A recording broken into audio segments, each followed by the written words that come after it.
You're watching Newsday TV. Venezuelan leader Nicolas Maduro and his wife were hauled into federal court in Manhattan and entered not guilty pleas on narco-terrorism charges. We had reporters inside and outside the courthouse today, and we'll bring you a full report in just a few moments.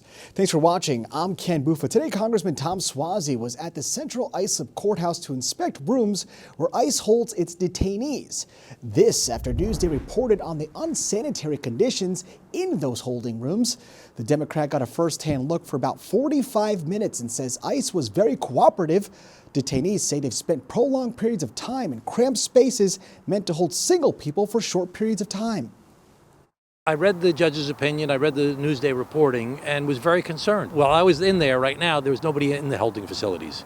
They've had very little activity in the facilities. It looked like, I looked at some of the logs, and it looked like to me there's been very little activity, maybe 10, 15 people over the past month or so. Suozzi says an ICE agent told him that most of the processing now happens remotely. And the U.S. has cut the number of vaccines it recommends for children. The Centers for Disease Control and Prevention now recommends vaccines against 11 diseases instead of 17. Immunizations like the flu, hepatitis, meningitis, and RSV are now only recommended for those considered high risk. Some medical experts say the move could fuel outbreaks of preventable diseases. And a Malvern man is facing charges after a hit-and-run crash that critically injured an 80-year-old woman trying to cross the street. Police say 19-year-old Matthew Calabrese left the scene after he struck the woman at the intersection of Franklin and Cornwell Avenues. Now see Newsday's year-long investigative series looking at Long Island's dangerous roads over at Newsday.com. And a fire at an apartment complex in Coram forced 20 people out of their homes.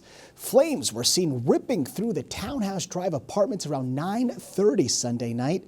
Luckily, there were no reported injuries. I heard a lot of commotion outside, screaming, yelling, and came out right away. Saw the flames. They were up there. First fire truck had arrived. They were struggling to get the water started on that. Once they got it started, they got it under control, and thank God nobody was hurt. Authorities say the cause of the fire is still under investigation.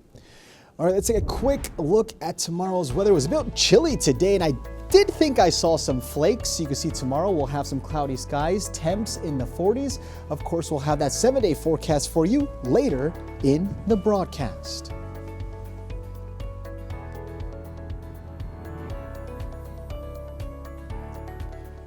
The world was watching as Venezuelan leader Nicolas Maduro was hauled into federal court in Manhattan today. Newsday TV's Andrew Inger shows us what happened inside and outside of the courtroom. Typically, arraignments are relatively routine court hearings, but today in federal court in New York City for Nicolas Maduro, it was anything but. Helicopters and armored cars brought captured Venezuelan leader Nicolas Maduro and his wife Celia Flores to face a federal judge for an arraignment hearing in Manhattan Monday. Outside the courthouse, throngs of Venezuelans sang and waved flags, celebrating Maduro's arrest. I think this is a historical moment for us Venezuelans. Katy Avila says she felt she had to be at court to support the thousands of political prisoners that she says Maduro put in jail. She called him a tyrant. But others outside court felt Maduro's arrest was illegal. The U.S. does not have the interest of the Venezuelan people in mind. It just wants the oil, it wants the natural resources. Maduro greeted the gallery and the press with Happy New Year. His head was held up. He was wearing prison garb. His legs were shackled. Newsday's Janin Fisher was in the courtroom with Maduro and his wife. In Spanish, each pleaded not guilty to narco-terrorism, drug, and weapons charges. Their attorneys also challenged the legality of the U.S. operation to capture them. Then at the end of the hearing, a man later identified as Pedro Rojas, a political dissident formerly imprisoned by Maduro, briefly disrupted the hearing, yelling, "Now you will face the real judge." Maduro responded that he was a man of God and that he was a kidnapped president and a prisoner of war. Maduro clearly wanted to address the court about his arrest and the charges. However, the judge said you will have time to address those issues at a later date. But outside, people still celebrated, hoping Venezuela will now be able to move on. This is at least something, no? like the beginning. So hopefully we are getting some justice now. We're so excited. I'm so excited. Maduro will be back in court in March. In Lower Manhattan, Andrew Enger, Newsday TV. Now, to read more about this story, go to Newsday.com. Click Get More below the Newsday TV video box. The 2026 legislative session in Albany begins Wednesday, and state lawmakers are aiming to make New York more affordable. Newsday New York State correspondent Keisha Kluge explains. Newsday, we reached out to a number of them and the legislative leaders, and the biggest word of this session is affordability. They plan to address childcare as number one on their list of priorities, as well as utility costs, housing costs, and healthcare costs.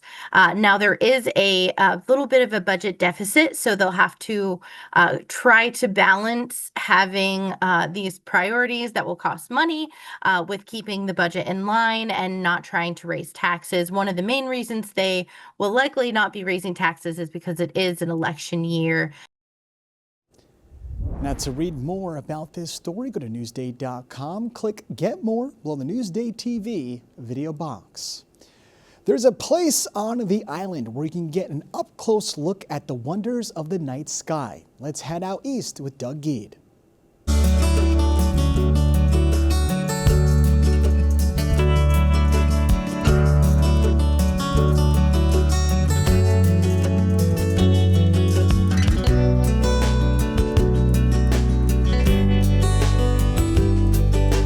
Along with the farms, the vineyards, and the potato fields on the east end, there's something else sprouting out of the ground, an observatory. I'm Doug Geed, out east for Newsday TV. Let's take a closer look at the place that gives people a closer look at the stars. We are the oldest public observatory on Long Island. The Custer Institute and Observatory goes back to the 1920s. A city resident who had a second home in Southold wanted a place for he and his friends to stargaze. In the 1940s, a tower and observation dome were added, and Custer eventually opened to the public as a nonprofit. A lot of the visitors here, they've never been to an observatory before. They don't know what they're going to see. We try our best to show them exciting, interesting objects. Certainly the reaction from someone looking at Saturn for the first time, we get a wow. Custer's in a very rural area with very little interference from streetlights, buildings, or homes. And winter, many believe, is the best season for observing space. And all of the winter, we'd be outside shivering. If it's snow, we'd be biting our lips, but you can see deep space objects. The jaw-dropping is the Leo triplets. You know, you can see so far millions of lights away just to see these beautiful three galaxies dancing. In addition to the dome upstairs, we have an observing shed on the outside. In that shed, we have a telescope with a camera, so we could set up, just show people, images on the screen. We have, 10-inch binocular telescope. The observatory is open every Saturday night. It's free, although donations are requested. You don't need an appointment, you just show up with your own telescope or use one of theirs. And if the complex world of space seems intimidating, the staff and volunteers here put things in a way you'll understand. We look at the sun. If you take a jet liner and if you aim towards the sun, it will take us about 19 years, non-stop flight. And while you can't travel to space from here, you can see something that traveled from space to here. This is a fragment of a meteorite that landed in Argentina more than 4,000 years ago. And a telescope is a time machine. Everything that you're seeing through a telescope, it's light that has taken a certain amount of time to travel here. Be it an hour ago, a year ago, 4 years ago, or 20 million years ago. There's a lot to see here and a lot to learn. Who knows? After a visit, you may leave as a regular Einstein. In Southold for Newsday TV, I'm Doug Geed. Now, for more on this story, go to Newsday.com. Click Get More below the Newsday TV video box.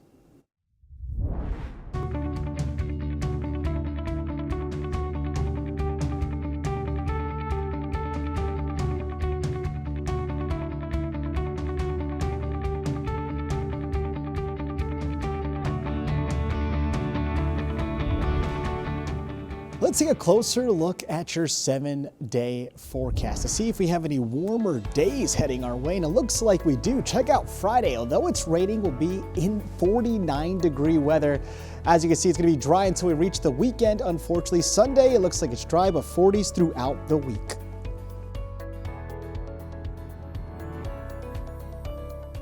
Long Island weather is brought to you by PTRC. Now, for more on the stories you've seen here today, head over to Newsday.com. Click Get More below the Newsday TV video box. I'm Ken Bufa. More news coming up.